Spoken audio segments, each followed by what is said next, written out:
Welcome, guys, to the SBN Network podcast. I'm your host, Steph, and with me is... I'm Scott. Yes. And I'm Scott. We know how to do intros now. This is a podcast where we take some deep dives into some wonderful artists and kind of look at their account in a different way, which is always a little bit positive, a little awesome, and you guys can enjoy their accounts with us.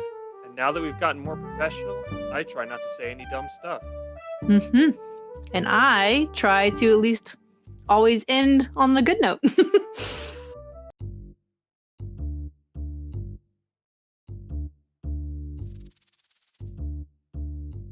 It's weird times.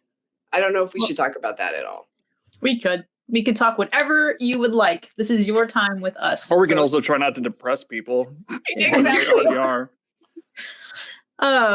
Well, Scott took his drink already because that's usually how we start. So I'm going to do the introduction so that way we can get all this squared away. Yeah, point. I totally pointed. I was like, over here. Thank you, Shelly, for being our repeat guest this season because you've helped. Like we're on, I think, the first only audio season. Like I think it was a couple seasons ago. So Before now I was even around.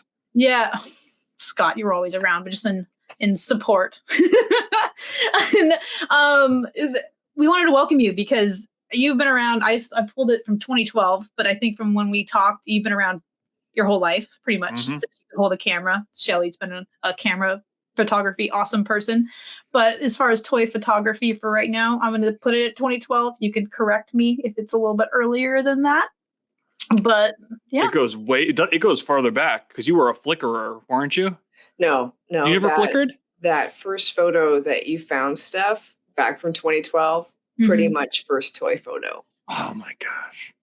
Mm-hmm. And it was so funny because I noticed it still only has 48 likes. Nobody goes back there. Wait, did you go back and like it, Steph? Did you? I liked a bunch of stuff. Like yesterday, I was just like, I when I go back and like look through stuff, I stopped thinking it's stalkerish by this point. We've been doing the show long enough where people realize that I'm going to. I like to look at older stuff and I like to like bring it back because it's kind of like your kids or hold on. Can you hear that airplane? That's an airplane? I thought it was your garage. When you go through photo albums with your kids, it's kind of the same thing. I really feel like this show kind of brings back memories from your start and your journey as a photographer, as an Instagrammer, or whatever the term you want to use. And I think it's nice. Yes, it got 48 likes. That's awesome that you noticed that part. But it's still important to like start there. So it's awesome. I got a little depressed because I feel like my likes are about at that same level right now. I mean, 10 years later, and I'm still like 48 likes. Yeah. But Shelly, you're so famous. You're so famous. Oh no. You are so famous. No.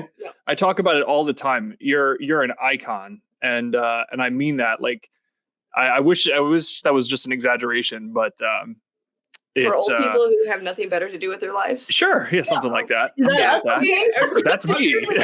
That's literally me. So, but yeah, no, it's you really are. You're most people when you bring up your name, they know who you are in this community. Mm-hmm. Like you've been around, you've been doing this, you've influenced it, you have guided the direction that it has gone in, whether intentionally or unintentionally. I think you're a very big deal. And so it's really, it was fun for me to get a chance to talk to you other than on your podcast. So it's just like the opposite, even though I know you're going to attack us with questions and stuff, which I'm fine with, but it's like, it's so funny being on the other end. No, it's totally attacking. She's very vicious. She's a vicious lady. That's so sweet of you, Scott, to say. And I have to say, I'm really pleased to be back here because I know that you guys don't have repeat guests that often. And I really enjoyed our conversation that we had a few years ago. That was super fun and just talking about all sorts of stuff. Go back and listen to that, guys, if you haven't. And I'm just super honored to be here and that you guys took the time. You took the time to look. And that's just like, as a photographer, that's like, it's as good as it gets to be seen and have people actually look at your photos and care. And so thank you. Thank you for that. Agreed. Awesome. That is awesome. Oh my gosh! Pull up the first one. Pull up the first Okay. one. I want to see it. It's gonna be funny. I'm so excited. I took liberty and I'm so pulled excited. the photo that I found that was supposed to be the most recent of her first. So this is not the most recent on her feed, but the most recent in relation to the first photo. So solid. And I love, this happened with somebody else who has been on Instagram since like the early days of Instagram with the border. Because that was what we were all doing that with Instagram. Like I didn't have a toy photography page on Instagram, but we always put borders on everything. If you go back to my personal Instagram page, all the way back to like when Instagram first came out, it was borders on everything. It was a big deal. It was. What kind of border you're going to have? Was it going to have a light leak? Was it going to be rounded? Exactly. Were you going to have like a kind of like a funky overlay on it? We all did it, and it was like Polaroid filters. Yeah, Absolutely.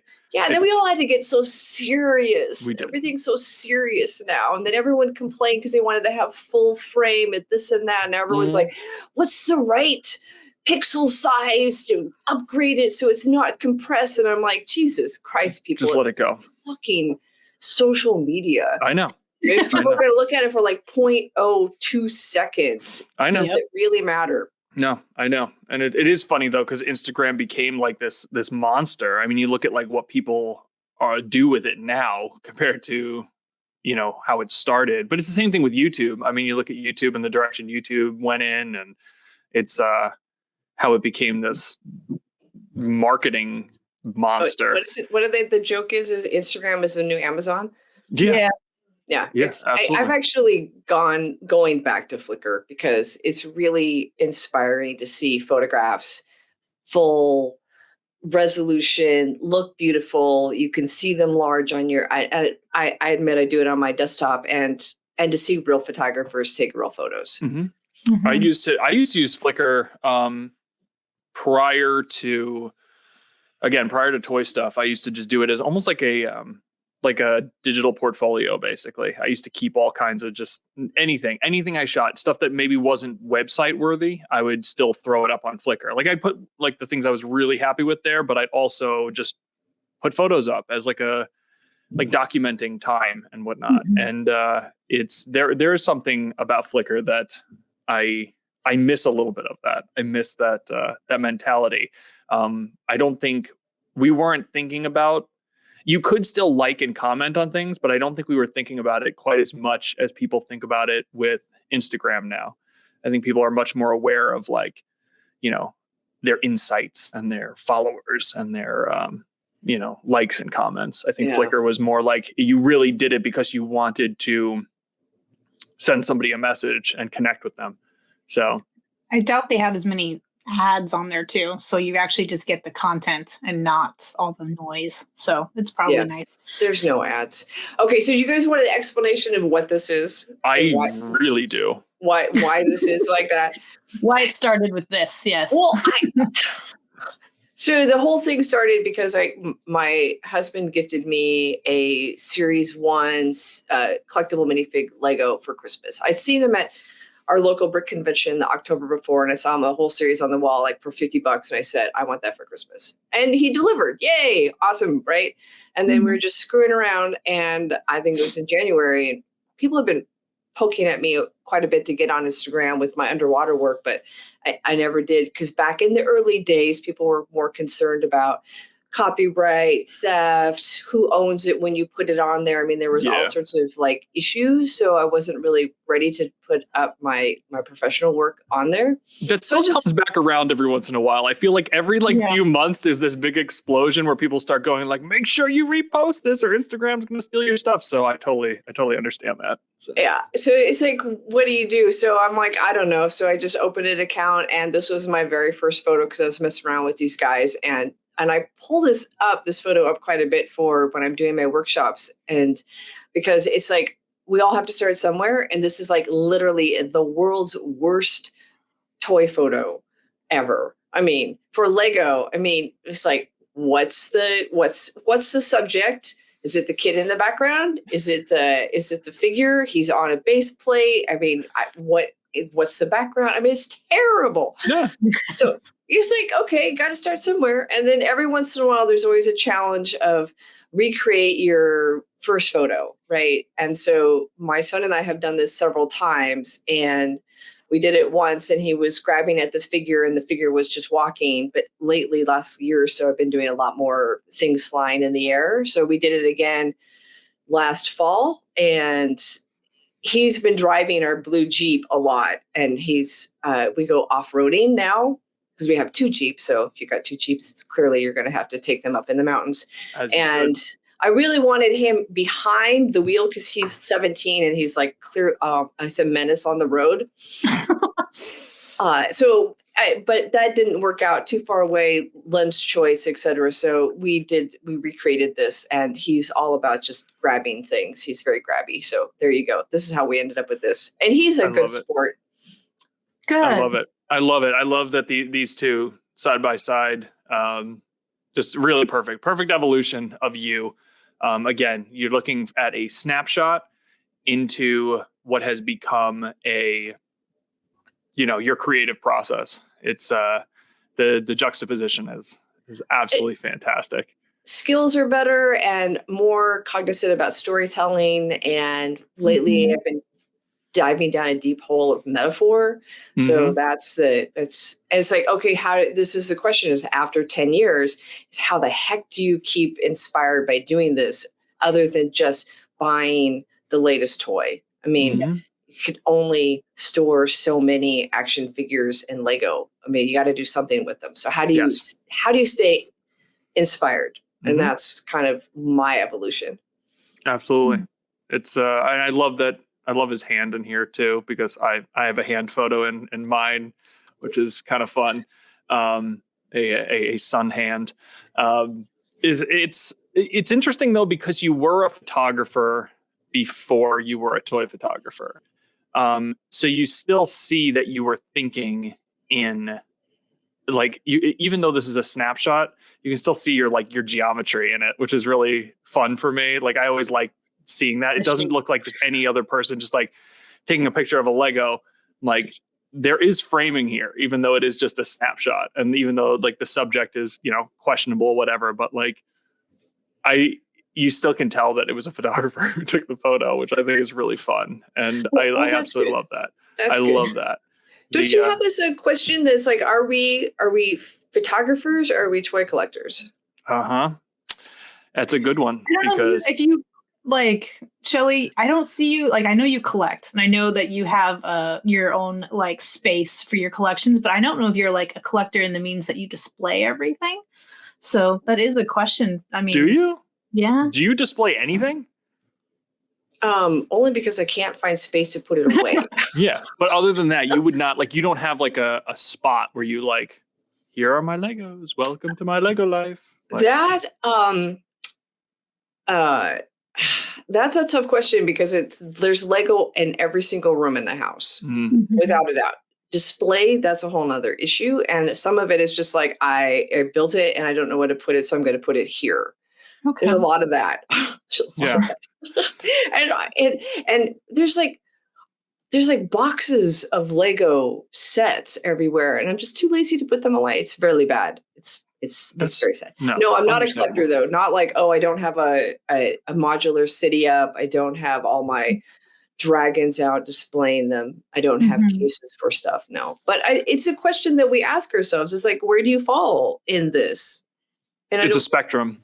It is absolutely. It's a spectrum. There's people who are super, super hardcore into the collecting aspect where the photography is secondary. And then there's the opposite end of the spectrum where the photography comes absolutely first and foremost. And you're not really concerned at all about which ones they have or, who, if they've got the whole collection. They are truly just picking out stuff to photograph it, which is really interesting. And out of curiosity with you, because this may have been answered previously, but you did the underwater photography, right? You used to do that.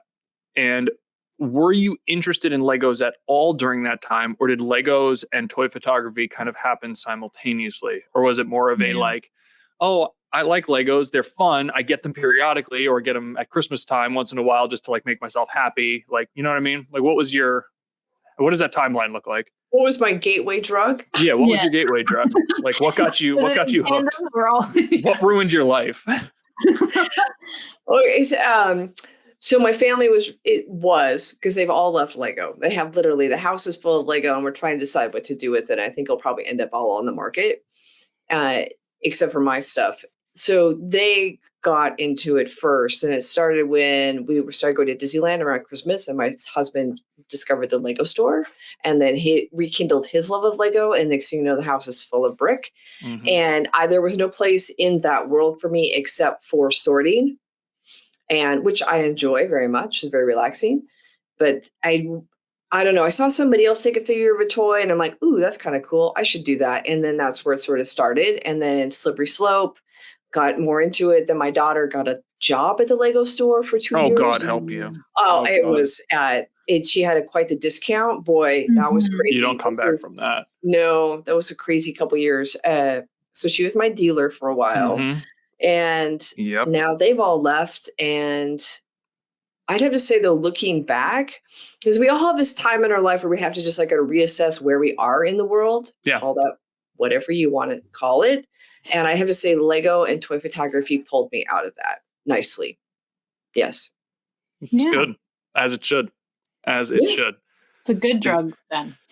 Do you go back to your old photography at all? Like as stylistically, or have you really like walked away from that style, like your more traditional work, if you call it traditional, but your classical photography, have you kind of stepped away from that? Classical being like underwater nudes? Mhm. Yeah, I'm going to consider that classical at this point. Oh yeah, absolutely 100%. I did it for almost 20 years, and there's just no reason I would ever want to go back in the water. Yeah, you're done with it. I'm so done. The joke is that the models still don't. I'm still photographing around water, and the models don't. I can't communicate with them, and they don't do what I say anyway. So yeah, exactly. It still works. It still is what it is. But the storytelling is the same, and the self-expression and the trying to figure out who I am through the photography, that has not changed. Mm-hmm. Well, that's what brought me kind of back, was that I get that 100%. Like, because I had just stopped taking pictures altogether. I just wasn't photographing anything. I didn't care, and toy photography kind of like reignited that. So I get exactly, but I still don't go back to my more traditional stuff right now, which is really interesting. Like I just don't touch it. So I think your love of water too. Like, I don't know if it's just the way that the light reflects off of it or something, because you have a lot of snow, water, like in different varying stages of that in your photography. So it's interesting how you went from nude people underwater to now the Legos, and just in varying forms. And it's just enjoyable to like go through your feed too, because of the colors choices. So it's very, I want to say it's like a prism, because the whites kind of radiate the rainbow, and we'll go through some of my choices here pretty quick, but it's really, really pretty when you go through the feed, as I did yesterday. So it was nice. Mm-hmm. It's very relaxing to photograph around water. Mm-hmm. It's calming. It's calming. This is great. And boats. I've talked about this. Boats, like it's such a you thing. Your boats are such a factor in your photography. Like you can go several images without one, obviously. Like you're not like stuck on boats, but like they do come back. I'm stuck on boats, Scott. You can just say it. I'm stuck on boats. I have every Lego boat out there, pretty much. That's so great. It's so great, though. I was trying to decide what boat to use when I was doing your photo shoot, because I was looking. I had a few random ones from when I was a kid. They were nothing new. It was like a rowboat and like some canoe that came with an old like pirate set, and then some other odds and ends. And I was like, nah, we're going traditional rowboat here. But I love the reoccurring boats. I love that is just an ongoing theme throughout. You've always got these boats coming up there.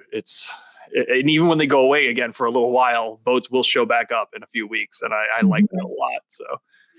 So it's interesting going back this far, because I've been giving a lot of thought about what the my arc is as a photographer through toys. I know I think about this stuff probably far more deeply than I should, but I really feel like looking at my recent images versus the older stuff, and this is a really good example, is the older stuff was much lighter and which was funnier and it had more of a sense of humor. And now I don't know if I'm just reflecting the world or where I'm at, but it's just like there's something else going on, and I can't quite figure out what that is. And I kind of would like to get back to the more humor photos. I just don't know how to find my way back there. But maybe that's just, maybe it is just the space you're in right now. I mean, it's hard to be funny if you're not feeling like joyful and funny. You know what I mean? Like you can't just force that. And I think I realized that even talking to Sonny for a little bit, like when we had our conversation with him, is his personality is very lighthearted. Like and don't get me wrong, I'm sure he has like his emotional life too. Like I'm not saying he's just like a robot of happiness. But he does have that kind of like that silliness, that fun, that joy, and it comes out in his photography. Like you look at my stuff and I don't go funny because I don't think I'm not like a funny person. I'm just kind of like, sometimes my photos actually get like a little like upsetting and like bloody at times. And I think that's just because it's my way of getting those feelings out of me in one form or another, so that I don't bring them into my real life. Like I don't want my kids to see my people chopping people up and fighting people and shooting people. I want that to come out in my art, and I can just let it go away, like kind of let it escape. I think it's a great place to put that stuff is in your art, in your photography. And that's why I think that the challenge we did in MeWe in March, which was so successful, which is I Am Feeling, which gave people a chance to just create photos and take all those emotions that are going on right now and put them somewhere, because it is healthy to get them out and you don't necessarily know where to put them. Mm-hmm. I was going to ask if the challenges that you guys have been doing for the toyphotographers.com and the MeWe stuff is helping with some of that emotional roller coaster that you're feeling, because it's nice sometimes to have some direction. So like with the in style of choices and being able to go through feeds, it helps me stay on point with posting and trying to get things going. Because a lot of times you don't feel like even picking up your camera because the day can be so heavy. So I was going to ask if those challenges are helping you as much as these are helping us. Mm-hmm. Oh, absolutely. I even wrote a post for the blog, which is just, these are unprecedented times. And it's like, it doesn't matter what time, it just feels like the world's just crashing down on so many levels. And even if you don't feel like doing it, but once you get back in the habit, or just pick up your camera, do anything creative, step away from whatever's going on, it will help. It might not feel like it. It might feel like you're like moving through molasses, but being able to just do something creative will ultimately help you. Absolutely. No, it's so important to get some air once in a while. It's so easy to get stuck and just be like, I find myself on my phone sometimes, just like scrolling away. They call it doom scrolling. Doom scrolling. Exactly. I doom scroll like crazy, and I'm like, whoa, bro, cool it. Like you gotta calm down. And I think also though, I think bringing, your emotions into photography. I think sometimes toy photographers forget a little bit that it's good to bring your emotions into it, because a lot of the times. And it is something I love about you, which is a reason why my write-up about you was so specific, is there's this tendency sometimes you see what's going on Instagram, you see what people are doing, and you focus so much on technique and approaches as far as like the way you execute a photo versus what you're trying to feel about that photo, or what you're trying to feel for yourself while you're taking that photo. Not even necessarily, again, the end result, but like you are so obsessed with like, oh, is this going to look this way when I do this? And I saw this person try this one time on Instagram and I want to try to do the same thing. Like people forget sometimes to be like, you know what, just take the photo and feel the way you want to feel while you're taking it. Don't obsess so much over, is this looking exactly the way I wanted to? Is this framed exactly the way I wanted to? Does this firework look exactly the same as like I imagined it in my head? And rather just kind of like experience it and let that experience be, in and of itself important to you. So I The I love essence that of about wabi, but that's the essence of wabi sabi, which Mhm. is the art of imperfection and not getting so caught up in the perfection of the photo that you lose all of the emotional content or the emotional impact of the photo. So sometimes a Mhm. photo is not going to be perfect in posing or the lighting or the whatever your technique is, but there's something about that photo that retains the magic of the toy photography. I mean, there's literally something about toy photography that is magical. At least it is to me. Other people have their own relationships to it. And sometimes if you get too caught up in the perfection of it, you lose that magic. So it's for me, it's that fine line between keeping it magical and letting the perfection just go by the wayside. Mhm. I'll take Yeah. the magic. I'll choose the magic every time. Absolutely. Agreed. Had one of that. Yay. Okay, now this is terrible because this is so before I learned about bounce cards. It's like this is like a classic of what not to do when you're shooting into the sun. Yeah, but I mean, but again, I love it. so what? You were doing a it's thing. perfect. It was the thing you were doing at the time. Who cares? It was and I think that's something that's really fun about it is you still get like even though you're not bouncing any light to fill in the shadows, but you got a very nice rim light around the boat and the mouse, which is really cool. This is from the mouse guard, right? Isn't that one of the mouse guard? Like which you were the first person to ever bring it to my attention that there were minifigs of it that had been created. I've read it and I like it, but that's all I had known of it was the story. The mouse guard minifigs were designed by Guy Himber, who is Get Crazy Bricks online, and he did it in conjunction with Alice Finch, who is a builder here in where I live. She lives about 15 minutes away from me. And she went to him and said, we're doing this big Lego build, mouse guard. I need some heads. He designed them, had them made. It was a Kickstarter, super successful. I missed all of that, all of it. But then I was working at BrickCon for some friends of mine who have a Lego store. And a friend came over and said, oh my God, Shelly, Guy's here. Or she said, like, those mouse heads you wanted, they're right over there. He has them. So I told my friend, I'm leaving you. You're on your own for a few minutes. I ran over, bought everything he had. And that was how I met Guy. And that's how I got them. And that's now we've had many years of a wonderful relationship of photographing his new products for his Kickstarters, which has been super fun for me. That's amazing. Silly.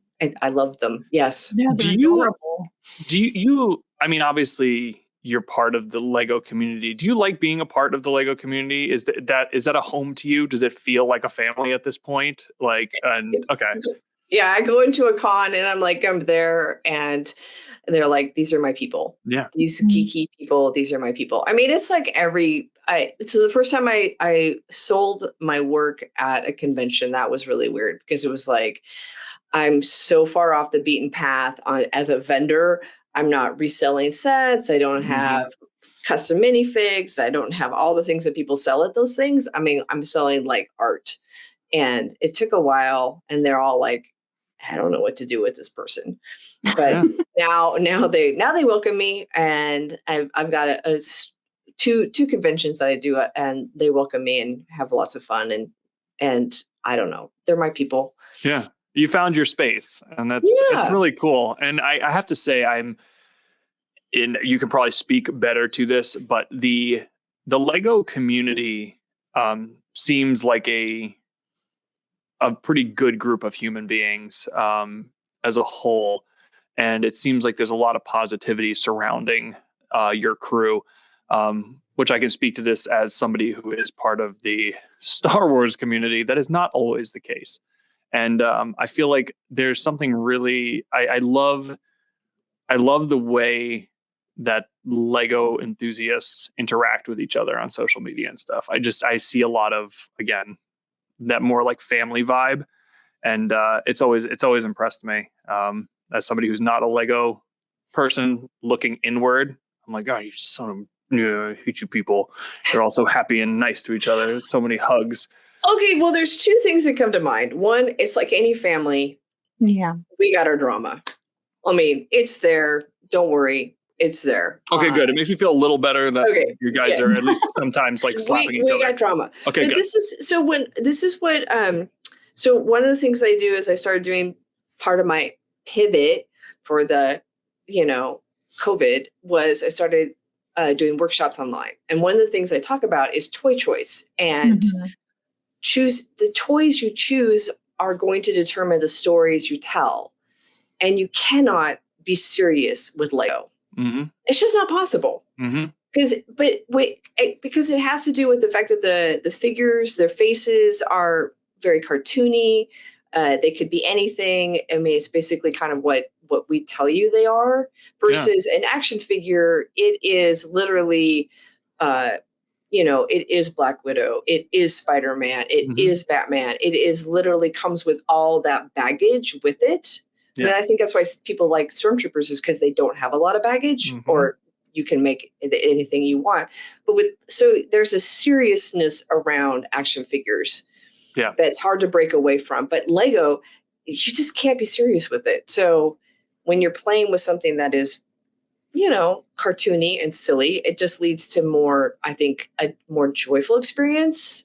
But that's my read on it. People have their own opinions. No, I think you're 100% right. I think that there is a big thing, like even their proportions, like there's so much, like there is so much silliness about them. Just a portrait of them is silly. So it makes it difficult to, they don't have these stories behind them with this person murdered this person and this person's father was killed by this person and all these legacies behind them. They're just little funny, cartoony creatures. Batman alone. I mean, we have caveman Batman, and we have pink tutu Batman, and we have gold sequin Batman. I mean, we got a Batman for every occasion. You guys got black Batman. That's it. You got dark, brooding Batman. Dark, angry Batman. Who we got silly Batman. Come to the silly side. We got lollipops. I believe that. I totally believe that. I think toy choice is an interesting concept and overall, because coming from somebody who does collect multiple scales from designer toys all the way to hot toys, I think it also depends on what story or preference you're trying to do for your photography. And coming from somebody who still hasn't figured that out, even after all this time, it's interesting hearing from both of you guys about toy choice and what's going to happen and what you choose to do. I mean, Scott, you like your stormtroopers and the scale that they are. Absolutely. I love it. But that comes down to when I think back on like what it is and the reason for it. And I talked to Shelley about this on her podcast. No, I do not think that Star Wars is the greatest movie of all time. It's just the movie that I bonded with because it's something that I connect to my childhood. It's my thing that has followed me throughout my life. Even when I got away from it, it kind of would come back periodically. Even when I got really deep and obsessed with music or really deep into art or deep into this, Star Wars was always in the background, living its life. And so that's my connection to it. That's where I get kind of I pull those characters out because I have a bond to them. But it doesn't mean that I don't want the silliness of Legos now. I see them and they're just they're so entertaining, because the first time I shot Lego was for Sabrina, and I loved every moment of that. And so I'm loving every moment of this too. Maybe this is going to change my life. I'm going to be a different person. I doubt it. Most people get a little frustrated with the fact that it only has 7 points of articulation versus an action figure where you're looking at 12 to 100 points or whatever the heck that is. It's much harder, and you have to live with those limitations. And that's why I love so much the guys putting out his crazy arms and his crazy legs, because it gives us flexibility. I mean, I can have a figure now that kneels or does a power move, or, okay, he might make it a power landing. I turn it into a skipping. I mean, so it's like interpretation. So, but it's nice to be able to have legs that do crazy things and arms that can move and do different rather than just swing. So, who's your favorite minifig of all time? Oh, Jesus. That's I don't know. Who's your favorite stormtrooper? I don't know. I'm going to throw up if I try to answer that. So Like, wow, Scott. I got nothing for you. I just wanted to try to pull out the most stressful question I could possibly think of. So, Every once in a while, we'll do stupid questions like, "What are your 5 desert island action figures, your desert island minifigs that you're going to take with you?" And nobody can answer it. It's impossible. You can't do it. It is truly impossible. You know what? I'm so glad you pulled up this one. Okay, so this is an homage to Matt, aka Captain Chaos, who always did these absolutely wonderful paraleaf troopers, whatever he called them, shots. And it's Matt's work that got me inspired to get my minifigs off the ground. It's totally his influence that got me to do crazy things. So this is literally an homage to him. Mm-hmm. You are a bocha wizard. It is your thing, and I had to pronounce it bocha because I just wanted to. So your bocha is absolutely stunning. How pretentious of you, Scott! I know. I just wanted to. I had to make myself. I have a mustache now, so I needed to sound like I was a lot classier than I am. So I had an adult slushie the other day for the first time. Has anybody had an adult slushie? Because I just had one. Oh my God, that must have been so good. It was pretty lovely. I love a slushie. It put vodka in it, and I'd be like, it was amazing. I didn't expect it. I was like, this looks just trashy enough for me to love. So I got one, and it was at a mini mart, and I was like, let's do this, and I did it, and I was like, this is a good choice. But yeah, so I need that mini mart in my neighborhood. Yeah, well, it's literally a block over from me. It's going to be a bad thing. But yeah, your bocha is really awesome. You have always optimized that shallow depth of field to really bring attention to your subject. And with that, I want to transition into, when did you become a lens baby master? When did that happen? When I got a Sony. Was that immediately? Did you start getting, as soon as you started shooting Sony, you jumped into lens baby? No, I had lens baby when I had my Canon, which I absolutely love my Canon. I saw my Canon lenses and absolutely adore that system. But I really wanted to get a mirrorless because I wanted to do more legacy lenses and different lenses. And you can't do that. You need the mirrorless to do that because of the flanges and how far the mirror is away from the blah blah blah. Right? Yeah. Okay, so that. But then when I got it, turns out that it has focus peaking. And so this is something that you guys may not have known, but I didn't know anything about cameras. I mean, I might have been a photographer forever, but when I stopped doing underwater stuff, I got into doing concert photography for a while, which led me to do, I was a volunteer video person at my local radio station, which somebody might have heard of, KEXP. I did that for 7 years. And literally, they taught me how to use my camera, which is really funny. And they're the ones who taught me how to do short depth of field, pull in focus, all that kind of stuff. And which was an amazing 7-year run with those guys. And so when I got in, focus peaking is a huge part of being a videographer, is knowing what your focus is. And I was always the person that they put on the singer because I didn't get distracted like the other guys did. Yeah. So when I got focus peaking on my Sony, I'm like, oh my God, that's amazing. And I don't think you can use a lens baby without focus peaking. It just changes everything because it's manual focus, and then it's doing funky things, and you can change your focus spot anywhere on your focus plane and do all these really weird things. And without, and especially with old eyes, with my progressives here, you like having that ability to do not only focus peaking but zoom focus was life changing. It was like, oh my God, these lenses finally make sense. Yeah. And then I just got farther and farther and deeper, and then what was it? 2019, I was on a plane going to Hawaii. Last time we traveled before the pandemic, and Lens Baby had put out a call that they were looking for people to be what they called Lens Baby trailblazers. Send your application in, 10 photos, that kind of thing, see what happens. And I'm like, okay, I'm just going to do this. And they said yes. Very cool. That's amazing. And I think it's because I don't do photo. I don't do flowers. No, exactly. Well, I think that must have stood out to them is because, when I worked up in the, we used to sell lens babies at the camera place I worked at in Boston. And it is a very specific clientele who buys them. And I think it is probably like, I never met a toy photographer who bought them. So it's like, you really probably stood out to them quite a bit as, oh, this is interesting. This is a different demographic that we can kind of like, latch onto and be, connect with. Because there is a lot to be done with it. And I've seen the things that you've done with it. And, your experimentation with them is just, it's very, very cool. It's very cool. And I love that you're constantly experimenting, constantly playing, trying new things and seeing what the lens can do. How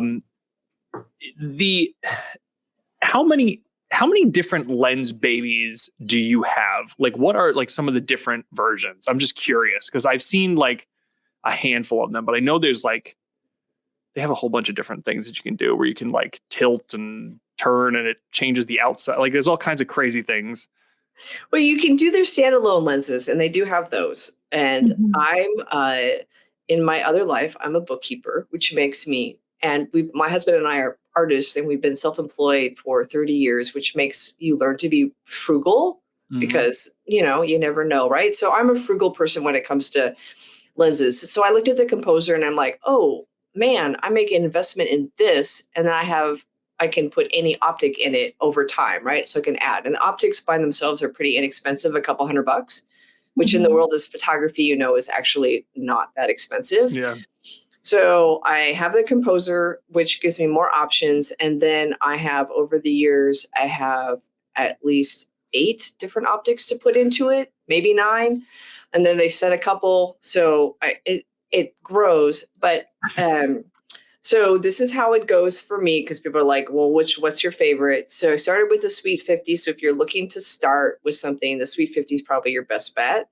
I do the Sweet 35 because I like more room around my images. And then it will go after that, the Edge, and I'll do the Edge 50. But lately I learned from the toyphotographers.com all about lens compression recently. And like, I was this old before I learned that. So now I've been doing more Edge 80. And then I'll go to the Twist 60, which is what this was taken with, this photo. And then they sent me the Soft Focus 2, which I didn't think I was going to like because it's 2 stops more glow, which I hate the velvet. I shouldn't say hate. That's kind of a strong word. I'm not attracted to the velvets. And yet this has more glow around the image than the velvets, which is just very soft. But I really like it in the Soft Focus 2 because you put these weird little filters in the camera, which gives your bokeh in the background, all the artifacts, weird flowery sort of look to them. And I like that kind of weird detail that I'm getting because that's something that stands out on your feed. A lot of people don't have that. And so it's kind of interesting that is something that you are able to create with it. I remember when I first started with the Lens Baby and I went to the camera store and they kind of like poo-pooed it because it's like really lowbrow, right? At least that was back in the day. And people would caution me about using it because then your images would all look the same.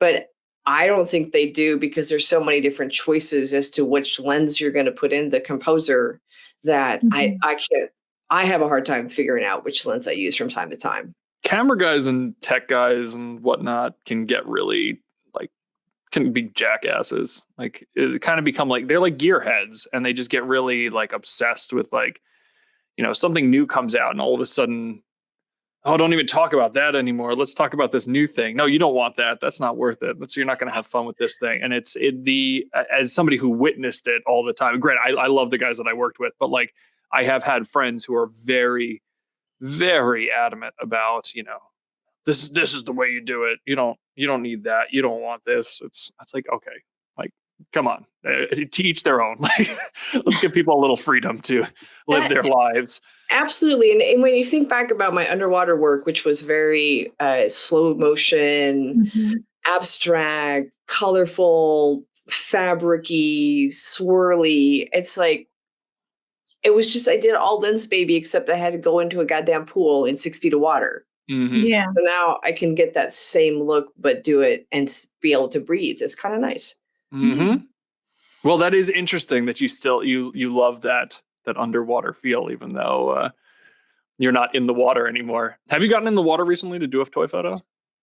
No, I can't. People say that they're like, you should do pets underwater. I'm like, are you crazy? And they're like, you should take your toys underwater. I'm like, are you crazy? No, I'm good. I climbed into water recently, but it was more just because it was there and the opportunity just presented itself. I had to stick my body in. Anna Batanga, Fort Brixtall, and Vesa Avenant both have taken their toys underwater to great effect. Mm-hmm. So I have seen people do it, and it looks amazing. Yeah, I just don't see myself doing that. I think the Stefan S. Jinx Labs, he did some underwater stuff with the aliens and xenomorphs and stuff, and they look really cool. But I think the options for toys are kind of limited more than just like, I mean, fabric and swirling and stuff with a human body. You're going to need articulation for that, and it might not flow well with your current, everything going on. I do love Captain Chaos's work, though, so I'm super excited that this was relevant to that. I had a little like nerd out moment when you mentioned him because he's like a legend himself. So I'm very excited that that's where this came from. I was just, the leaf and the way it looks in this photo caught my eye as I was scrolling through. So I was I like green, so it was nice. I love this image. Absolutely stunning. Whether we like it or not, we're all influenced by each other. Yes. Well, that's... That is something that's so important. And I think that's really important about even what Steph and I have been doing with this whole, like, taking photos of, in people's styles or trying to find things that really speak to us. We don't like to admit it. And this has happened. I'm sure it's happened in the Lego community, but I've seen it happen in the Star Wars community quite a bit, where somebody gets pissed off at somebody because they're like, oh my gosh, that was my photo. And I'm like, dude, it's a stormtrooper in the desert. Like, that's like, what the hell are you talking about? Like, it's like anybody could have taken that. Like, don't be an idiot. Like, so I know what you mean about, like, we're all influenced by each other, and that's fine. That's fine. We should be. And if I take a photo that looks exactly like somebody who's listening to this, sorry, bro. Like, I don't know what to tell you. Like, I was going through your feed and I guess it stuck out in my head. I didn't intentionally take your photo and go, I'm going to duplicate this. But I think we are influenced by one another. We get ideas from each other.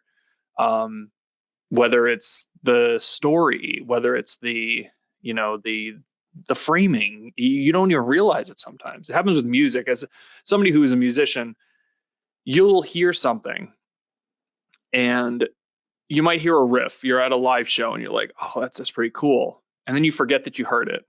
A couple months pass and all of a sudden you're playing it or something like it, right? Did you copy that person? No, you didn't copy them, but it was in the recesses of your mind because you thought it was a cool riff and then you accidentally brought it out into one of your people. Like, I think people need to recognize that the influence that artists have on one another, and that, there's a difference between straight up copying and being inspired / influenced by somebody. So I think we all do. We should all be influencing each other. That's the fun of this. We should be giving each other ideas. It's always a little shocking, though, when you're looking through someone's feed and you realize that you accidentally stole their idea. And I have done that more than once. Like, and I looked at Astrid Hey.Light because her work is one of the feeds that inspires me a lot. And I think recently I was looking back and I'm like, oh, dang, I stole that idea and I didn't realize it. Yeah, versus other ones, which I know I'm stealing, and I literally will tell people, I'm like, okay, I just copied your photo. I just want you to know that. Just want to make sure that you're good with that. I mean, we all do it, but it's the difference between knowing when you do it and then tagging them and making sure they're fine with it. And then when you accidentally do it, not freaking out. Yes, exactly. Don't spaz. Like, it's fine. Like, person reaches out to you, even just be cool. Be cool. It's so low stakes. It's toy photography. I know. That's the thing too, is I don't like it's not, I'm not taking your idea and then going and like selling it and making like thousands of dollars in some gallery. Like, so it is. It's low stakes. And, it's easy to just admit, oh, whoops, sorry. Won't do that again. Didn't mean to. I'm sorry if that insulted you. Do you want me to take it down? Okay. Bye. Like, that's all. Simple stuff. Oh, yeah. This is cool. This is a real cool photo.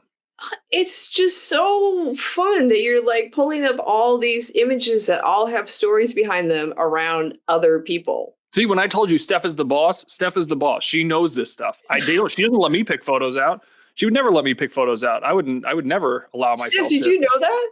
No, this is the thing is like I just get like emotions when I go through people's feed, and like I don't know what it is or and I'm glad it all resonates with a lot of our guests, but all of our guests. Yeah, well, Steph has like a sixth sense when it comes to like the meaning of photos. Like, it is crazy. Like, she'll just like pull up these photos and people are like, oh yeah, this is when blah blah blah happened. Like, I can't even tell you how few times she's pulled up a photo where the person was just like, oh, all right, one of my photos, like whatever. Well, there are two thoughts coming to mind on that. One, Steph's very good at her job, so nice work. You're paying attention to your emotions when you're going through somebody's feed. I love that. The other one is that there are all these photos have stories behind them. Mm-hmm. They all do, because that's what we're doing. We're telling stories, and when you take a photo of a toy, it's or any photo, it cements that moment in time. And so that it has very specific meanings. This one happens to be a Crash Override custom, which he had done part of when toy photographers, and we were doing this more often, we would have, pre-pandemic, right? A yearly in-person photo meetup. And Dennis would always make these little crazy heads. And this was his most popular one, was the little TV head. And then he made it in clear. And I'm like, of course I'm going to have to get that. So it's just a super fun, clear plastic, I don't know, whatever they make these things out of, that he made. And it's just adorable. What can I say? The way you captured it, though, in this photo, like it would have been really easy for most of this to kind of go flat. And the contrast that it's just so balanced. Like, it's so balanced, and you see just enough to know like what's going on with this character, and the darkness of the little teddy bear, and even just the angle, like where you placed the torso into the darker space above the light space on the bottom. It's just such a cool photograph. It makes you stop and look at it for a while. Like, this isn't a scroll photo. This is like I've been halted. I can't move. I'm paralyzed. How do I get the feeling back in my legs? And that's what I'm feeling when I'm looking at this photo. So I enjoy your black and whites too, Shelley. Because like, even though you are very much a color prism, kind of like rainbows and unicorns, it's the black and white emotion of it is very nice when I stumbled upon it as I was scrolling. I think this was a post 50 image, and it's definitely taken with a Canon, not Lens Baby. And the idea was just invisible.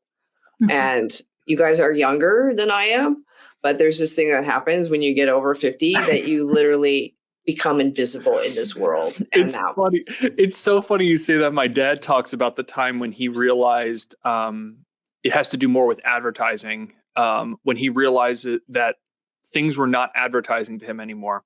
So like, when he would go to a mall, they were not trying to sell things to him anymore. He didn't matter. Like, his presence in that mall mattered zero. And it is really interesting. And he would start pointing stuff out to me. He'd be like, there was a time, he's like, when I would come here and I'd be walking past windows and go, oh, interesting.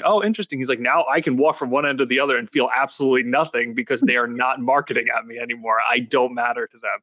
And it is baffling. It's a really baffling thing. And I'm waiting. That's in my it's your future. It's coming.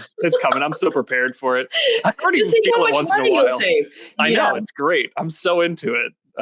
But that's a really interesting perspective on this photo. And it's funny because you do feel a little bit of sadness here, but it's stunning. It's a beautiful image. Like I adore it. Oh, Scott, you're too kind. No, I'm dead serious. I absolutely adore this photo. Like I really, really, really do.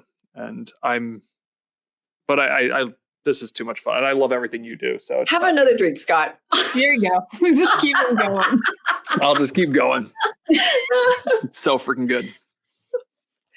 It's fun to photograph and put your camera on black and white. Mm-hmm.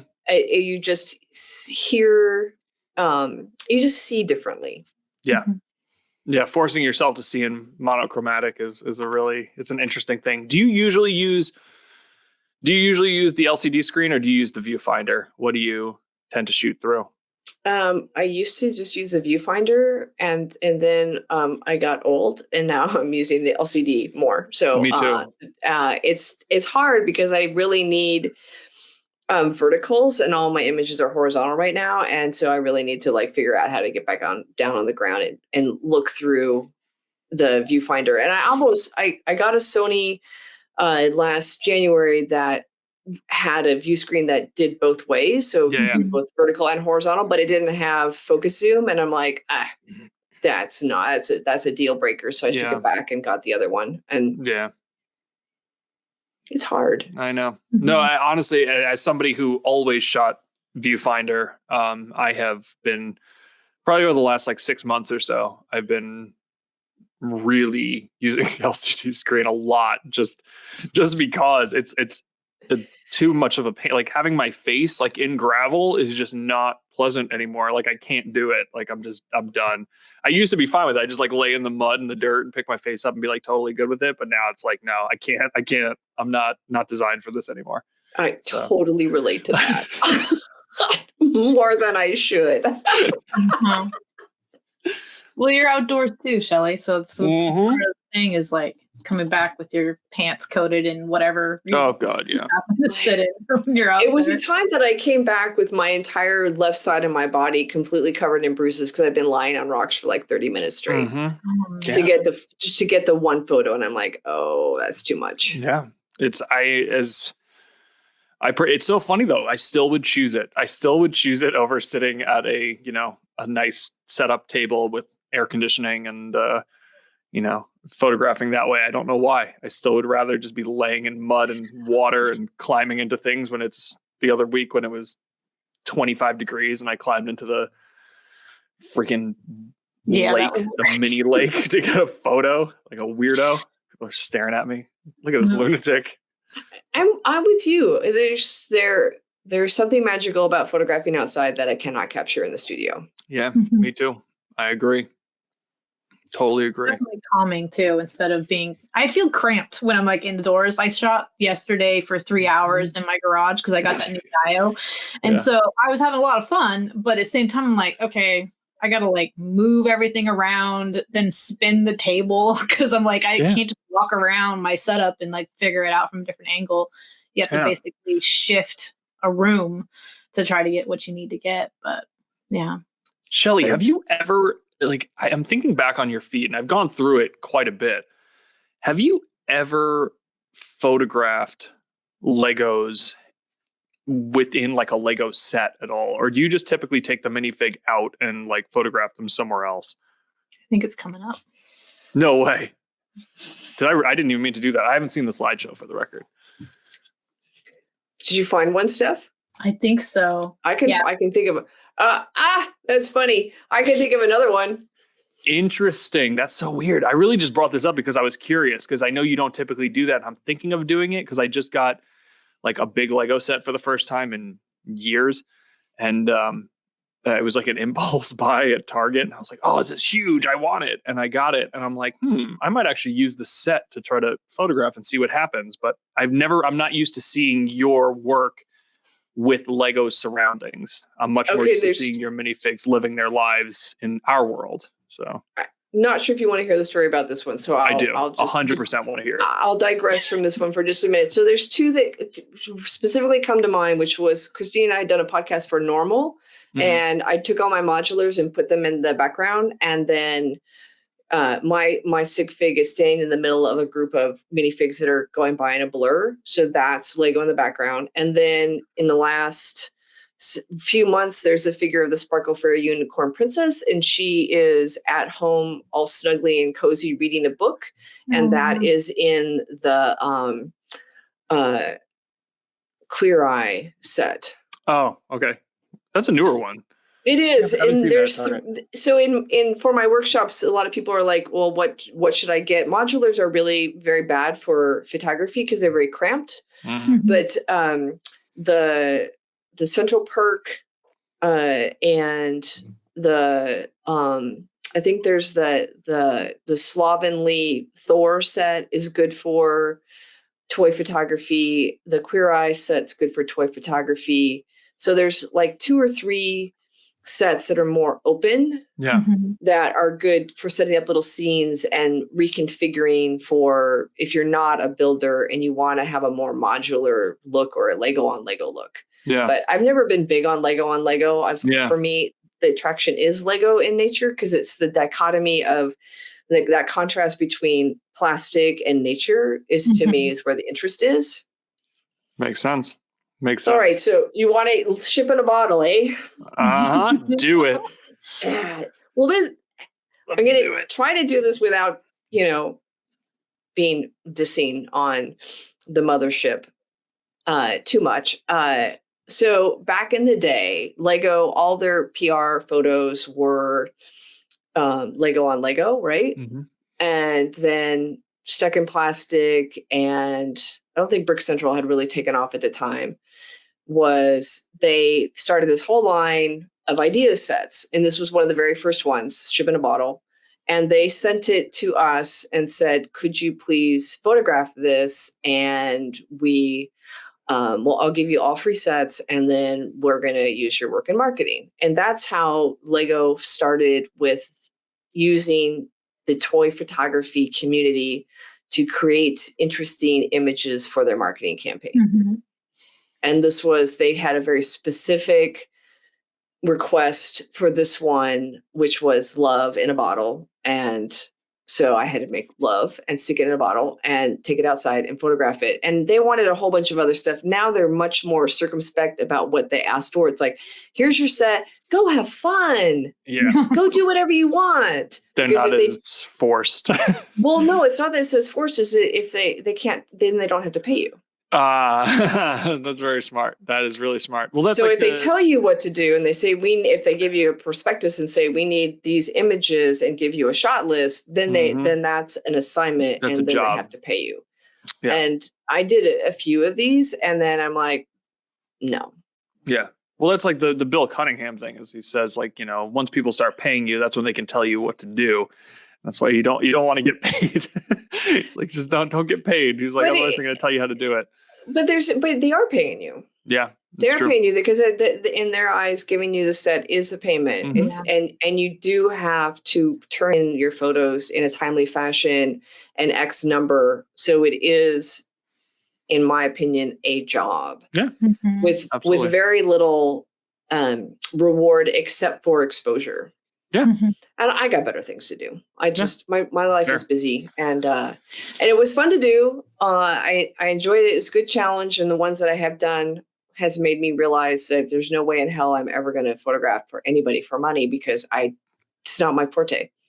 I get that. I admire anybody who can because it is its own skill set. Yeah. Product. Yep. I have photographed for money, and I don't miss it at all. It's hard. It's hard, and it's a lot of people pleasing. There's not a lot of, don't get me wrong. If you get in the right space, there is freedom in it. I'm not going to say there isn't. There is some freedom you get to have, especially if you start like getting a name for yourself and whatnot. Mm-hmm. And, I was lucky. I did have people who wanted me to do things a particular, like my way. That's why they wanted me to photograph it. But still, at the end of the day, you're trying to cater to somebody else. They're not necessarily always giving you the freedom that you would like to have, like we have when we do our stuff, which is what I love so much about it.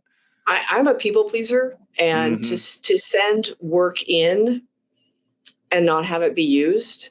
Like I did the Porsche 911 Technic set, which was the last one I did. And I absolutely love that set. And I still have it. I love Technic sets. They're my favorite to build. And I had so much fun photographing it. And I was so proud of myself that I had really created these photos that I really felt looked like car photos. I mean, I even went out and bought magazines and like, what does a car photo look like, right? How do you do this? And I went out and did it. They used none of them, not a one. And that's totally within their right. Of course, still stings. Yeah, but why should I spend, 3-4 days on something and not have it be used? Seriously, I'm done. Nope. Yeah. That's fair. Totally fair. That's a bummer. I 100% get that. But I love the photos. It was a great series to do. I got a blog post out of it. I've got a fun little set, but they do come with obligations and they do come with expectations. And to not say it does is putting some serious blinders on. Mm-hmm. Yeah. Absolutely. Oh, I love the cutesy Legos. I really do. I love cutesy Legos. I'm such a sucker for cutesy Legos. I think it's because as somebody who collects like Black Series figures and stuff, it's like, I don't get like cutesy characters. I think that's why I was obsessed with Grogu. Like it was like, oh, cutesy character. I love this little creature. Like this is ridiculous. It's amazing. It's amazing. She's incredible. And I absolutely love that. I love it. I think it's she. It looked like they had lipstick on, but I guess I can't really assume that. Not on this one. It could be either. The most recent one, she has a different face. Okay, so remember I talked about how photography, these photos are a moment in time? Mm-hmm. Okay, so this one, pretty funny that you set this one up because this is also a moment in time, which was up north of Seattle, Deception Pass, and I was with Boris, otherwise known as Mean Two, and Avanaut, Vesa, and they were in town for the very first Lego art show that we could find in the world that was in a gallery.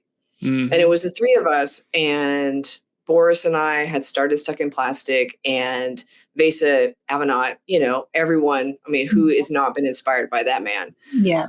And to have them and spend an entire week running around the Pacific Northwest with those two was, seriously highlight of my life. I've had more than one, but it was just in the top 10 of just crazy ass things that I did.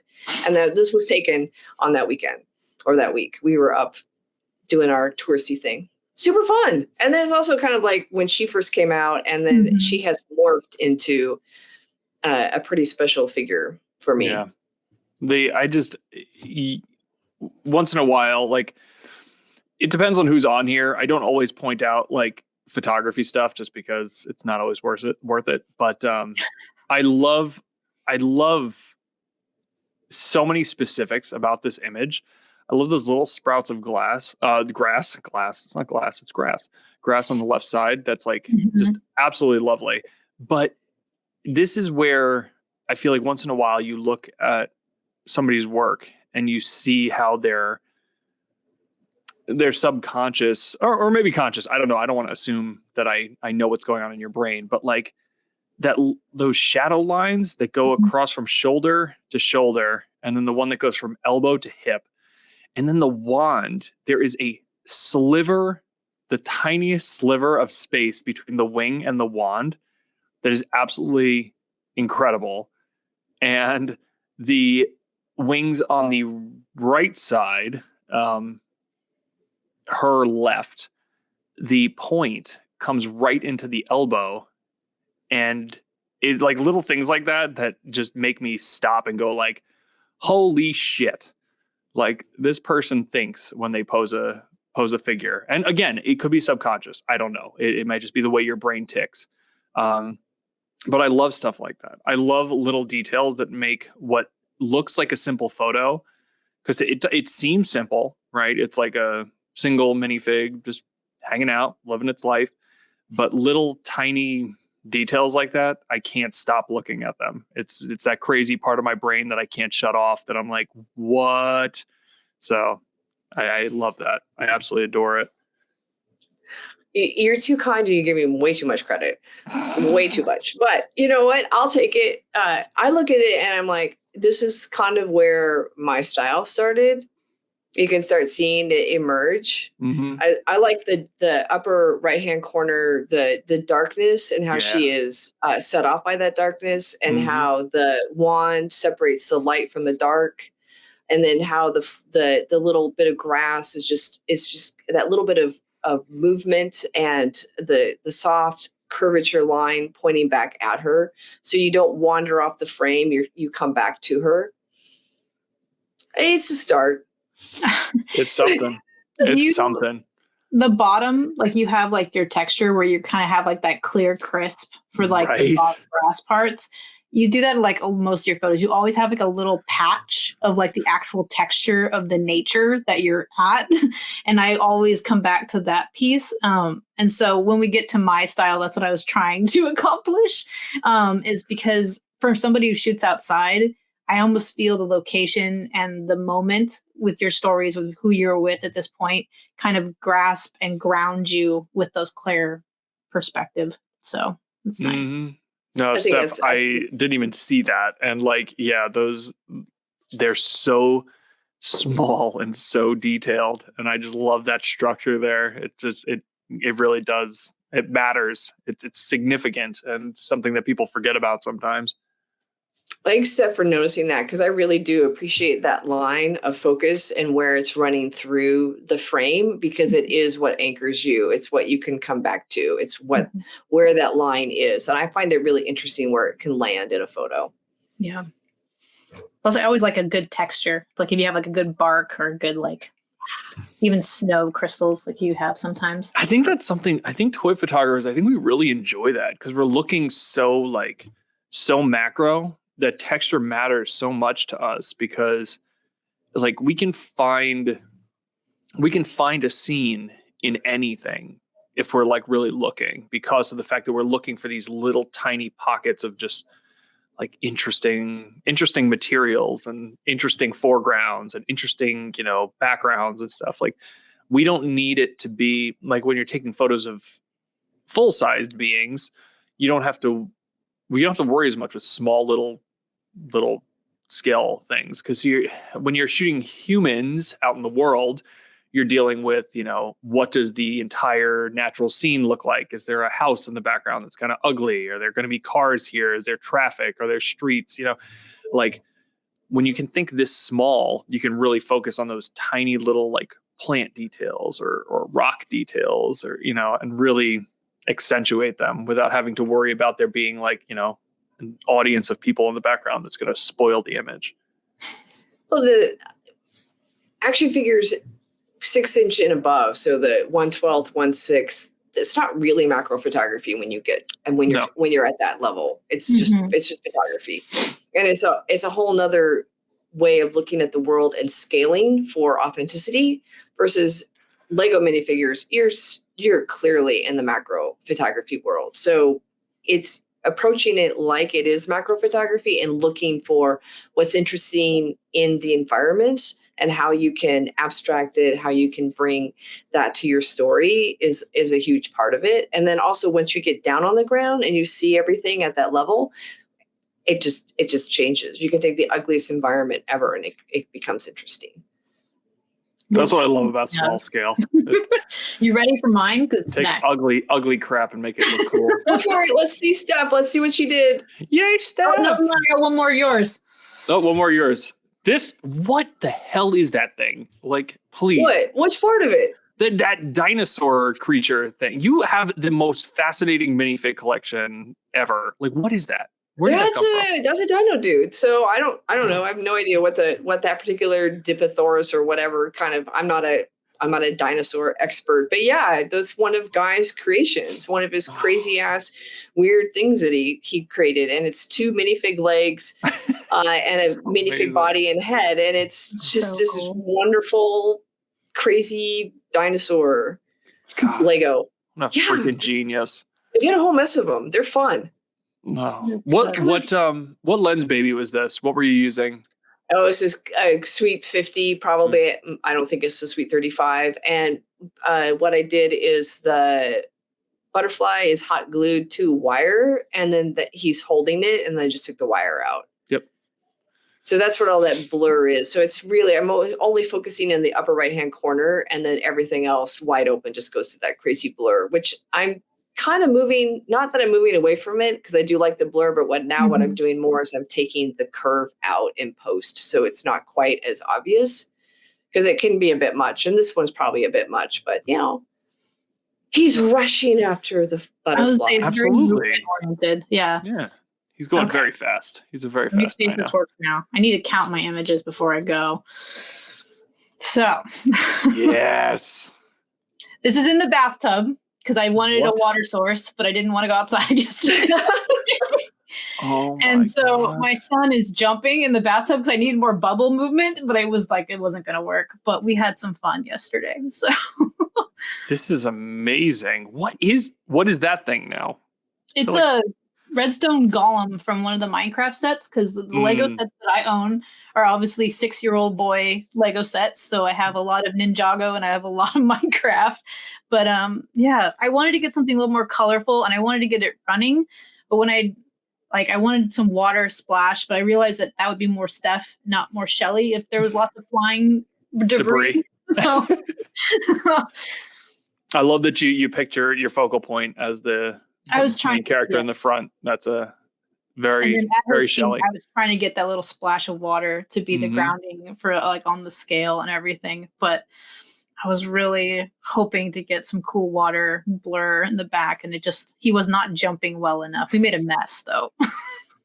Okay, you invoked your child. Awesome. Exactly. Nice high key. Fabulous. You had fun. I like all that water droplets going on in the front because that is a slow shutter speed, right? So you got some water jumping around. Yeah, he's awesome. Look at that. And I love the Minecraft. They're hard to photograph, but man, those little blockheads are super fun. That is. I had no idea. Now I have toy envy. God damn it. Yep. Look what you did, Steph. Red Rock Golem. He's awesome. He's like Minecraft. They get there's a ton of them that are really cool. We have the dragon and there's a bunch of really cool Minecraft because Minecraft, they don't really make them as sets to be, you can build them once, but they're meant to be broke apart and rebuilt and doing all that stuff because it's Minecraft. So it's one of the few things where if he drops and it falls, I'm okay without the set being destroyed. So I want to learn more about Minecraft. It's such a pop culture thing that I just know absolutely nothing about. I need to. Maybe my son will get into it. I don't know. He's not quite there yet. Not yet. It's just Lego online. Online Legos. Yeah, it's just online Lego. It's just basically building out things with bricks that you would do on Lego in real life. Except it was made by somebody else, and Lego probably is kicking themselves so they didn't do them. Lego's like, what have I done? I was like, we should have done that. Yeah. Awesome. I mean, water is hard to get that detail that you were talking about, that slice of focus, because it's a whole other thing. And water for me is always about the blur. It's just an easy way to make movement without moving your figure. So that there's part. I should have talked to me. I could have given you all sorts of tips about how to bring water inside that you wouldn't have to play bath. Yeah, it's one of those things that in my master class, just basically 6 weeks of just basically telling everybody how all this stuff is done. Cookie sheets are your friend, my dear. Cookie sheets. See, this is funny because Eva came out, Greater Beast, to hang out with me. And we took photos, and I didn't know what bounce was until she said it. So when you just said bounce cards, I'm like, I'm gonna have to ask you 50 questions when you're here because I'm like, I've never used that. I literally go out there and I do my thing, and I'm not sure how I do it. But if there's bounce involved, it's not intentional by me. Steph, I love that the background totally went out and the foreground went totally out too. I love that everything it's so bright in the back and the front, and it's just there's a little dude chilling there.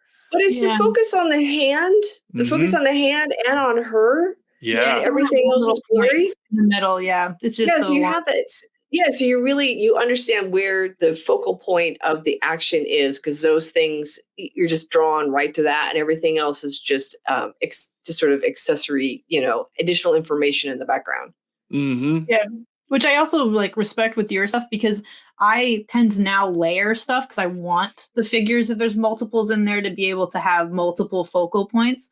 But like you do have a clear direction and focus in all of your process in photos. So that was one of the biggest things when I was like, I needed something to ground it. And I need like my point to be, don't include every piece of thing in clear clarity in the photo, Stephanie. You just have to like deal with this small little space and then just have some fun.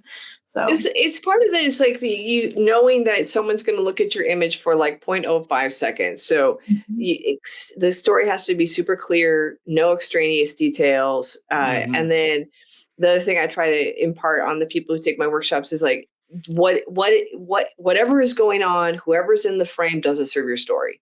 And if it doesn't serve your story, get rid of it. Because the clearer you can make it, then the easier it is going to be for the person to understand it and react to it in that short amount of time. And then you put the layers on later, like you can get layers. If someone's going to look at an image for a long period of time, you can layer the interest by the toy choice and what that is bringing to your figure, to your story. I mean, there's all these other layers you can do that are not, accessories. But I mean, I don't know. There's all sorts of crazy things. She could have had a bomb in her hand, which would have added a different story. Or there could have, I don't know, rubber chicken. I don't know. It's crazy things people do. Yeah. I need to get some lollipops is what you're saying. I love too that the character is so vibrant in the front, and the background robot is so neutral toned that I think it helps make her, right? Is it a her? Is this a she? Yeah. Makes her stand out. It's color coded, Scott. If it's pink, it's clearly a female. My son has so many pink water bottles because that's all he wants to drink out of. So I can't get used to this.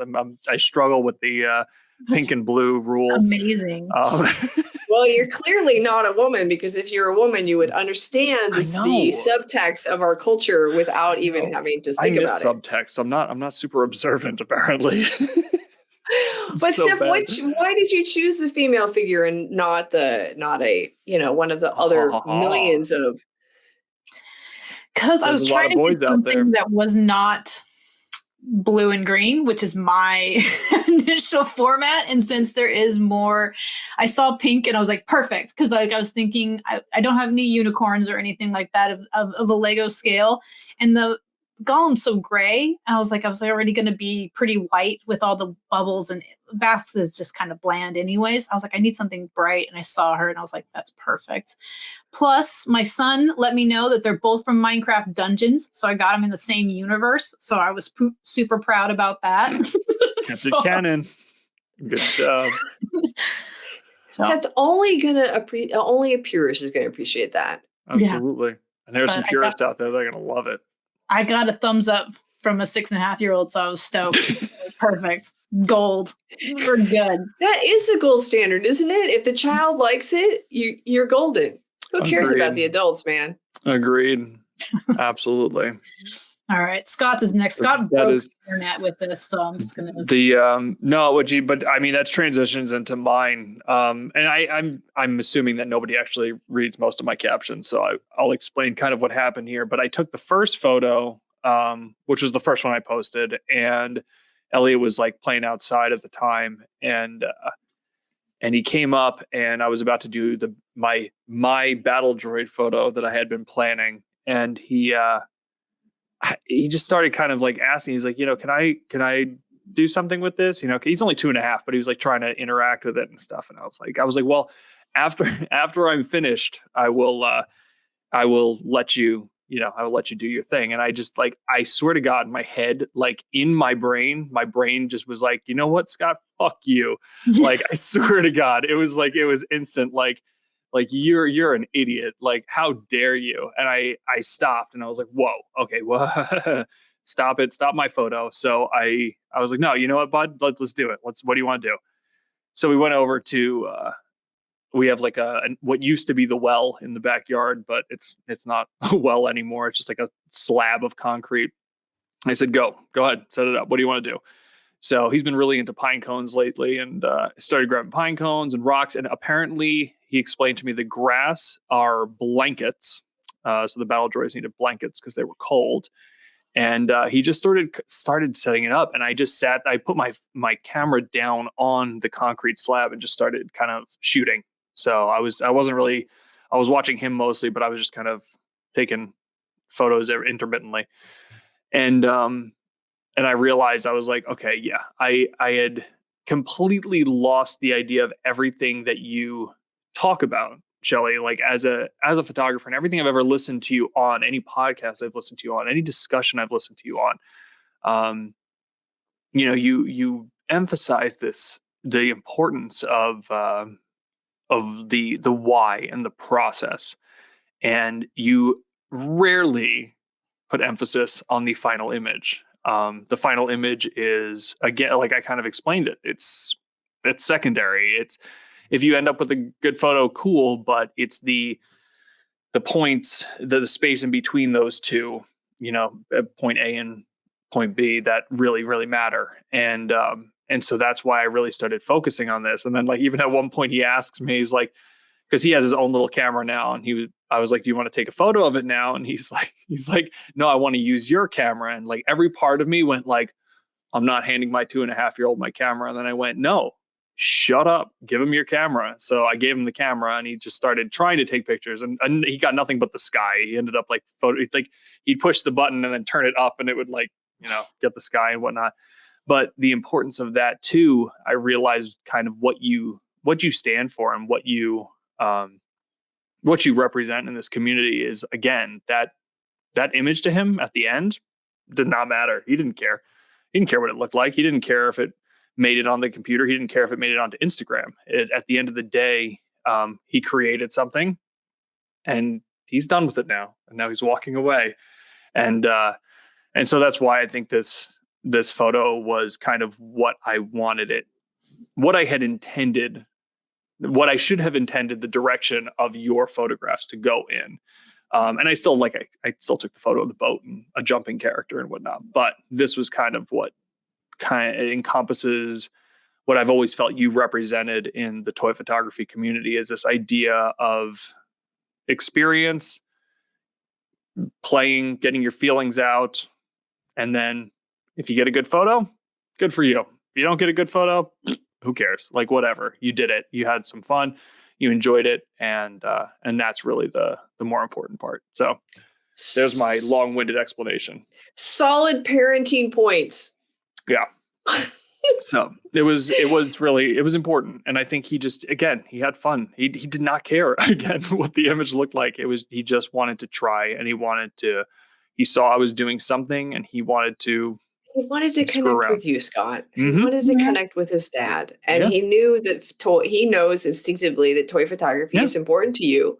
Mm-hmm. He's like, I want to be like my dad. I want to do this. I want to put my dad shoes on for a minute. Yep, exactly. And you guys connected, and also the response on your feed in terms of the people who responded, they connected because they all have had or have small kids, and they know what that's like. Exactly. So it was really, I've had a couple aha moments with guests on here. Like, most of the time, we're focusing on style, which is great. But I think every once in a while somebody comes on where I start with the idea of style, and then it slowly evolves into something else. And I have to kind of reset my brain and say, like, is this really about style, or is this more about like spirit, and kind of separating the two? Not that they can't be like work together, but I think that's what I needed to do. I think I needed to get away from the idea of style and move more into spirit and the soul and the bigger picture. So I imagine it really depends on who you're photographing. True. Mm-hmm. Because there is a group of people out there, and that it is about the effects, and it is about the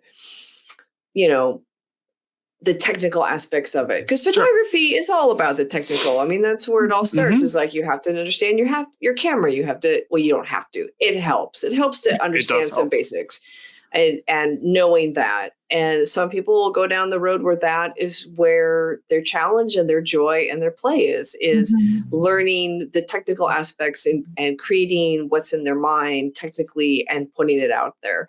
Yeah. And then there's other people who are out there who are just using it as a mental health break. And that's probably where I'm at. Me too. And that's a whole other way to approach it. And it's not right or wrong. It's just this is why photography is so popular right now. And a lot of people will call it the golden age of photography. Everyone's got a camera in their pocket, is that it's so malleable. You can do anything you want with it. You can tell stories. You can be a technical genius. You can use it as an emotional release. You can document your daily life. I mean, you can, whatever it is that you want, it's there for you. Agreed. Absolutely. And I think people do connect with photography. I think photography is whether it's taking self-portraits or whether it's, photographing the world around you, it's a way for you to connect. And I think a lot of people need that, when you're feeling, the way, again, not to get back to the depressing stuff, but with the way things are and what we exist in right now, I think sometimes we need to sort of, like, it's an easy way for people to kind of express themselves without having to go to the art store and go buy a canvas and different types of paint and learn how to create something from scratch. Like, that can be very exhausting, and that could be, without a lot of, experience in that, it can be a little scary. Whereas, like you said, you've got a camera in your pocket. Like, everybody's got something that they can take a photo with.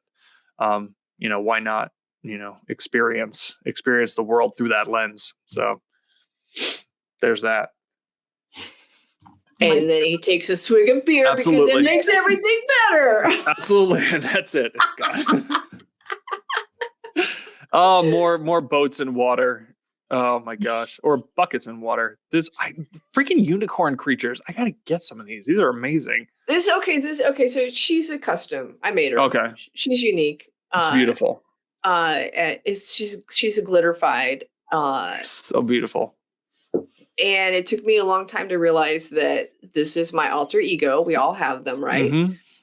That thing, that figure that sort of, well, if you've been doing it as long as I have, at some point, somebody's going to pop up and go, that's the person I connect with for whatever reason. That character embodies whatever. I don't know if anyone's ever heard the Sufjan Stevens song, The Christmas Unicorn. 15 minutes of audio fun. We have that on one of our playlists that we listen to pretty regularly. Heather's a big fan, so it's okay. Showed up many your times. wife's got excellent taste. Excellent taste. She has fantastic taste. She is. I've seen this multiple times in concert, and it's always just a rocking good time. So 1 year for my Christmas card, I made the Christmas unicorn, and she had to have glitter and all sorts of crazy tinsel on her. And then at some point I just took the tinsel off, and then she just sort of migrated into my feed. Mm-hmm. And so she pops up from time to time doing her crazy little sparkle fairy unicorn princess things. Because she's great. A sparkle fairy unicorn princess, because she's every little girl's wet dream. What can I say? Absolutely. Absolutely. I support that 100%. 100%. Lovely. Absolutely lovely. This photo is, I love that Steph ended on this one. She's so good at setting up slideshows. Well, I said it to Steph because she wanted to talk about exploration and discovery, and this is all about that. And it's I haven't posted it. I don't know. I've just been kind of sitting on it. I like it too much to put it and sully it with the internet, I guess, in that way. All in camera. This is literally how it came out. It is what it is. Yeah. This is why I love a lens baby. Yeah, absolutely. You can make it happen, and you don't have to worry about adding all kinds of crazy things using Photoshop and all the things that bore me. But, you can do all that stuff and do it just as easily and probably better than how I did it. But my problem is I can't imagine this. Yeah. I can't sit down and Photoshop and go, ooh, what could I do with this photo to make it magical? And I'm like, I don't know. I don't have that kind of brain. No, you need it to happen in that when you're doing it. It needs to be magical in that moment. But I mean, that's something to be said about toy photography in general, is that idea of magic in that moment. And, while it is, sometimes you do your post-processing and whatnot, the situation you're in that moment is really, really important. But, for me, I just want to make sure that's the magic of photography is specific. That's my view on it. I know other people who are much different in their approach, but for me, it's bringing the toys alive is a way for me to step out of reality and into an alternate magical world. But that's what I do. I totally respect other people who are like, that's just too whatever. Yeah. I'd rather, recreate the latest blockbuster. And I'm like, that's cool too. Yeah. And some people feel the magic once they get it onto their computer. Like they want to get the image first, and then they want to do all their fun, wild, like more graphic design stuff. I mean, that's fine too. There's no right or wrong with it. Everybody's got their own taste, and everybody, for each person. The only thing that I really just wish people would emphasize for themselves is that the process of doing it. As long as they're emphasizing the process and not worrying so much about the end, that I think there's something really special when you can do that. And I'm not great at it. I want to emphasize that I still, every normal human being still has that, like, why didn't this get more likes? Why don't people like this or whatever? But it's the why, Scott. You got to know the why. And one of the things I do in the Creating with Intention workshop is they have 12 weeks, and we check in a couple times in that 12 weeks, and they have to write their artist manifesto, which is basically telling me and the world exactly why they do what they do. Yeah. And what it means to them and how they want to connect with their audience. Oh, it's so important. It's so important. I've always, like, even as somebody living, like when I worked in the art world and stuff, there are two things I loved. First thing was doing write-ups for gallery shows. I loved doing that. I loved writing about the artists who were coming to show their work. I also love looking through artists' notebooks. Kind of voyeuristic, sort of creepy, but I love it. I love going through and really, like, just seeing sketches, seeing ideas, seeing, it gives you some real perspective on why somebody does something, or why they want to do something, why they did something, whatever that tense is. I really, and to the point where I used to ask periodically if I could photograph people's journals, and they a lot of times would let me. Like, most people don't care, which is funny to me, because that would have been a little bit like intrusive, but I would ask if I could do, like, almost photograph it like portraiture, and I would. And there was something really fun about getting perspective on somebody, because it's great to look at somebody's images and see what their end result is, but how and why they got there is really fascinating. I imagine they didn't really care because it's their past. It's not their present. That's not their future. It's their. So I did a workshop webinar with Sig Harvey, who is someone a photographer who I admire greatly for just a zillion reasons. And one of the things she talked about, which I had never really done myself, was a source book, which is what you're talking about, which is a notebook. Yeah. And she recommended putting your photo ideas and sketches and overheard conversations and quotes and anything that inspires you, and put them into that notebook, and then look back on it over time and pull out the commonalities, the red threads, what's holding it all together. And then that's what you base your work on. I thought that was just a really beautiful concept of just, because what I do is always trying to figure out what's inside and pull that out into my photography. I don't know what's in there. We all have so many things that are, our armor, our blocks, our ego, keeping what's rolling around inside that's important, and trying to figure out workarounds. And that was a nice one that she had come up with. She's got a couple other ones, but I thought that was one that the other artists that you've run into have these notebooks, and that's part of what that process is. Yeah. Absolutely. I think taking it off of social media and taking it back to a written format is actually important, especially now. Like getting the doom scrolling stopped, and then like getting to be able to sit down and really self-reflect. It's a good idea. Yeah, Absolutely. it's just self-reflection, and also just the mind-body experience of just what's in your head out through your arm onto the piece of paper. Mm-hmm. Yeah, we gotta get off of the internet. Right? We should go all just back to like, we should all just start drawing toys on walls and caves, sharing them with each other that way. I think that's the way to do it. No, that kind of brings up this. We'll end on this one. Is that I heard this from somebody that said that man learned how to create before they learned how to feed themselves. Mm-hmm. So we learned how to put paintings on cave walls before we learned how to farm. Yeah, we did. Because that was more instinctual. Now look at us. It's what we do. We create. Yeah, it's true. It's really important. It's whatever your creative outlet is, it's important not to lose it. And I think not to get like overly emotional, but I think that is something that we need to remember to connect back to why we do this toy photography thing and the connection to childhood and our roots and stuff like that.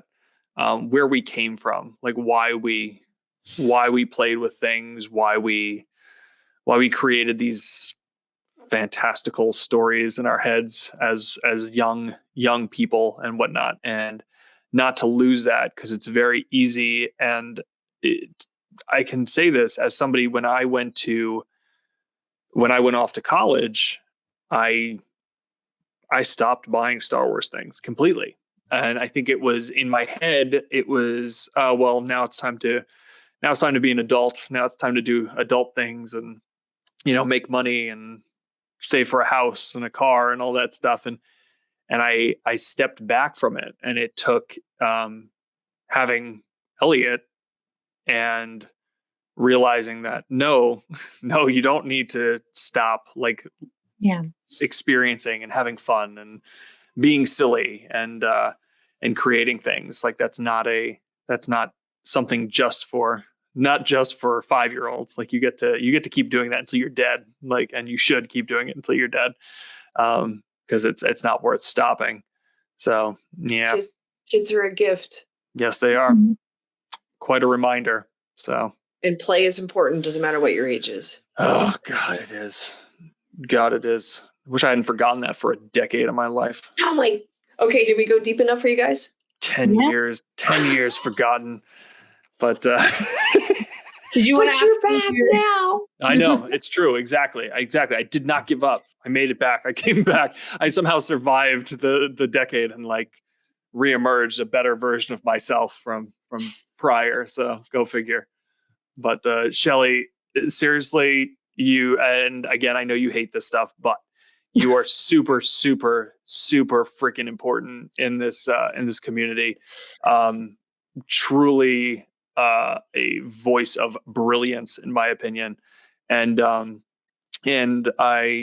it's, I can say this, and I'm not trying to be like overly dramatic, but you are definitely a person who has gotten me to keep thinking and keep trying new things. And, I am still doing it partially because of your influence. And I think there's a lot of people out there who feel the same way. So I really just appreciate you coming on here and appreciate you chatting with us, and really just appreciate everything you do for the spirituality of this community. You're kind of like the toy photography reverend, and it's really, really, really cool to have you on here. So thank you.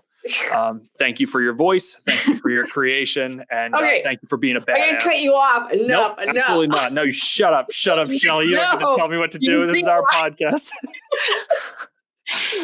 But all kidding aside, before we leave you, do you want to shout out any of your other like pages, things like that, things that you're coming up? Like, do you have any seminars coming up in the near future or anything?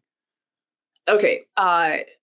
So if anybody likes what I have to say, I do toy photography workshops. So come, look, ask me, DM me, whatever. Happy to answer any questions or talk to anybody. I do creativity coaching, which is just sitting down with people and just going, what is it that you want and how are you going to get there? Toyphotographers.com, my baby, which is kind of, it's so hard right now, but we're trying to keep it going just because everyone is just stretched to as the end of their rope. But if anybody is looking for inspiration, interviews, tips and tricks, I mean, it's a legacy on there. And a lot of those people aren't in toy photography anymore, but they've left their mark, and it's a repository for a historical record as well. So take a deep dive. I hear from other newbies that's quite the resource. So I recommend that. And Steph and Scott, thank you so much for having me on here and letting me share my crazy ideas about toy photography. And I really appreciate what you guys are doing, which is also adding to the record and having people on and taking the time to really look at their work and sharing that with people. I think that's really, really important. And you're putting a spotlight on people that might not normally get that. So thank you for all you do for adding to the toy photography community.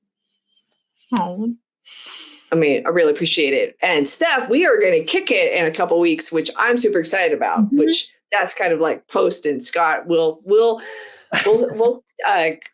toast you with our beers at some point. Please do. I'll toast you guys. FaceTime. Yeah, exactly. Just bring me in digitally. Totally fine. All right, I'm going to hit the end scary rug. Thank you, y'all. Thank you. Bye. Well, y'all, thank you for listening to another wonderful episode of the combined SBN F-Stop Rebel podcast. Truly a pleasure. I hope you enjoyed everything. Remember, please do not grow up. It's a waste of time. I am Scott, F-Stop Rebel, and there's obviously Steph. Yep, I'm still here, and you can find me at Slag My Thrilla or the SBN. You'll see all the credits on the end, but I always want to say, just guys, stay awesome and keep it up.